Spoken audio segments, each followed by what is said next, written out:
ট্রেনে উঠতে গিয়ে পা পিছলে ট্রেনে কাটা পড়ে মৃত্যু হলো এক মহিলার।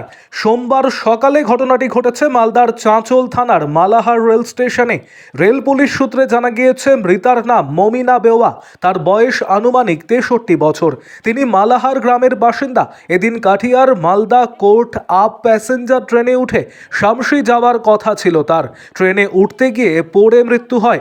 দেহটি উদ্ধার করে ময়না তদন্তের জন্য মালদা মেডিকেল কলেজ ও হাসপাতালে পাঠিয়ে তদন্ত শুরু করেছে rail police.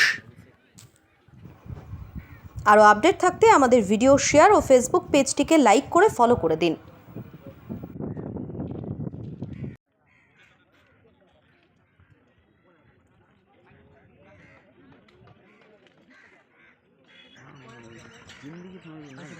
Katihar two Malda passenger যাত্রা হয়। হ্যাঁ, এটা নিচে থাকার জন্য এই ঘটনাটা পা ফসকে যায়, মহিলা মানুষ উঠতে অসুবিধা। আর যে প্ল্যাটফর্মটা উঁচু থাকতো তাহলে এই অবস্থাটা হতো না।